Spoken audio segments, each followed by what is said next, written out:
Faqat shuni ham aytib qo'yishim kerak, perlitni maydalayotganda yoki perlit bilan ishlayotganda changi 6 ta qalamcha ekanmiz, 2 ta xlorofitum, 2 ta zamiakulkas va 2 ta. Assalomu alaykum qadrli do'stlar. Bugun sizlarga perlitni yana bir ishlatish yo'lini tushuntirib ko'rsatib bermoqchiman. O'zi asosan perlitni tuproq uchun qo'shimcha sifatida ishlatishadi. Perlit solingan tuproq juda ham yengil va mayin bo'ladi. Va perlitni qalamcha uchun ham ishlatsa bo'ladi. Perlitda qalamcha qilish juda ham oson. Perlitda qalingan qalamcha deyarli chirib ketmaydi, chunki perlit tarkibida chiritadigan zamburug'lar bo'lmaydi. Va perlitda qilingan qalamcha juda ham oson va tez ildiz chiqazadi. Ham perlit namni juda ham yaxshi saqlab turadi. Faqat qalamcha uchun perlitni hajmini to'g'ri tanlash kerak. Bugun sizlarga shuni tushuntirib beraman. Buni to'g'rilash juda ham oson va sizlarga albatta qalamcha qilishni tushuntirib ko'rsatib beraman. Do'stlar, kim kanalimizda mehmon bo'lgan bo'lsa, albatta obuna bo'linglar va bizning Telegram kanaliga ham obuna bo'linglar. O'zimiz ham teplitsada qalamchalarni asosan perlitda qilamiz, chunki perlit tuproqqa nisbatan ham qulay, ham oson. Faqat qalamcha uchun maydaroq perlit ishlatish kerak, ya'ni shu perlit donlarning hajmi maydaroq bo'lsa yaxshi. Agar qum shaklidagi perlit bo'lsa, undan ham zo'r. Mana bu ko'rib turibsizlar, yiriroq perlit, bu ozgincha to'g'ri kelmaydi. Misol uchun biz buni idishga soladigan bo'lsak, qalamchani atrofida bo'shliqlar paydo bo'ladi, chunki yirik perlit idishda zich turmaydi va keyin shu joylardan ildiz chiqmaydi. Agar perlitimiz mayda bo'lsa, u idishda ham zich turadi va ildiz atrofi har doim zich turib, ildizlari juda ham zo'r chiqadi. Misol uchun sizlarda mana shunaqa yirik perlit bo'lsa, bu muammo emas. Buni maydalab olish juda ham oson. Buni men sizlarga video davomida ko'rsatib beraman. Lekin men har doim sizlarga yirik perlitni sotib olishni maslahat beraman, chunki bu universalroq. Yirik perlitni sizlar tuproq uchun ham bemalol ishlatsanglar bo'ladi, qalamcha uchun kerak bo'lsa, buni bemalol maydalab olsanglar bo'ladi. Agar sizlar mayda kukun shaklidagi yoki qum shaklidagi perlit sotib oladigan bo'lsanglar, uni tuproqga ishlata olmaysizlar. Uni faqat shu qalamcha uchun ishlatasizlar. Shu uchun men sizlarga yirigini sotib olishni maslahat beraman. Bu universalroq. Buni ishlatadigan joylari ko'p.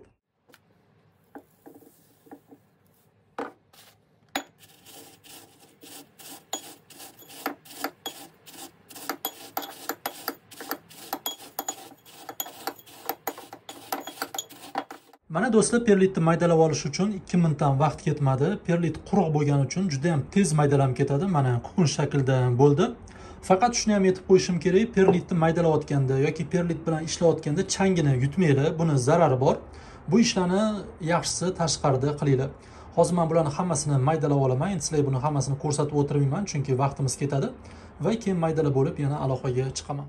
Do'stlar, perlitlarni maydalab olib idishlarga solib oldik. Mana hammasi tayyor. Bugun 6 ta qalamcha ekanmiz. 2 ta xlorofitum, 2 ta zamiakulkas va 2 ta stand-up sus qalamchalari.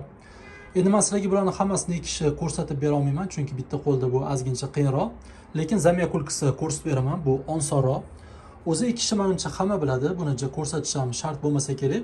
Lekin videoni oxirigacha ko'rsanglar, ekkandan keyin nima qilish kerakligini tushuntirib beraman. Bu eng muhimi.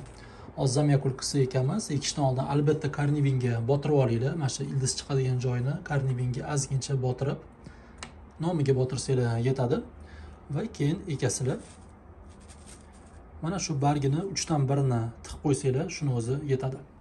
Mana ikkinchisi karnivinga ozgincha botiramiz va 3 dan 1ni perlitga tiqib qo'yamiz. Mana shunaqa qilib. Qolgan hozir hammasini ekib bo'lib, keyin yana videoga qaytamiz. Do'stlar, men sizlarga har doim xona gullaringiz uchun Pyotr Plexanovning universal tuprog'ini maslahat beraman. Deyarli hamma xona gullariga to'g'ri keladi. Juda ham zo'r, unumdor, barakali tuproq. O'zim ham 2 yildan beri ishlataman. Va Pyotr Plexanov xona gullari uchun boshqa mahsulotlar ham ishlab chiqazadilar. Misol uchun mana suyuq begumuz, xona gullari, hovli gullari uchun zo'r oziqa, tabiiy oziqa. Buni ham men sizlarga ishlatib ko'rsatdim, natijasi zo'r. Va shuningdek, mana bugun gaplashgan perlit, vermikulit, begumuz, torf, keramzit, salit, har xil narsalar bor. Bularni sizlar Uzun marketdan xarid qilsanglar bo'ladi. Men shu videoni birinchi izohida Uzun marketda silkasini, Pyotr akani o'zini Telegram kanalini va bizning Telegram kanalimizni qoldiraman. Albatta kirib obuna bo'lib, narsalarni ko'rib chiqsanglar bo'ladi. Juda ham zo'r narsalar.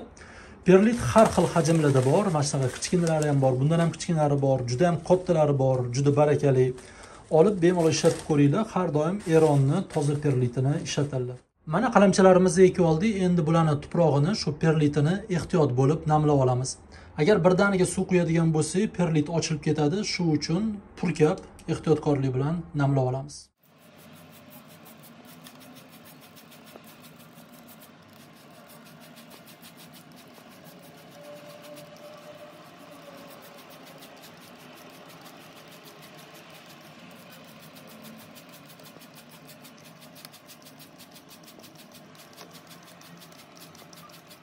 Do'stlar, endi videoning oxirida men sizlarga qalamcha qilishni eng asosiy qoidasini tushuntirib beraman. Shu ishni to'g'ri qilsanglar, xudo xolisa qalamcha tez va oson ildiz chiqazadi. Men tez tushuntirib beraman, videomiz cho'zilib ketmasin. Biz perlitni maydalab oldik, qalamchani ekdik, yaxshilab suv quydik. Tagidan suv tushguncha yaxshilab sug'oringlar. Perlitni hamma yog'i nam bo'lishi kerak. Keyin shu tuyigi bilan birga biz salofan paketga solib qo'yamiz. Salofan paketning og'zi albatta yopiq turishi kerak.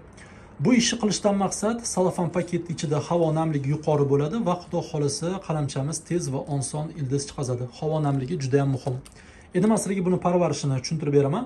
Biz albatta buni yorug' lekin quyosh tushmaydigan joyga qo'yamiz. Hozirgi harorat yaxshi, shu xona haroratida tursa ham bo'ladi. Salofan paket kamida 2 hafta turishi kerak. O'zi 2 hafta tursa yetadi.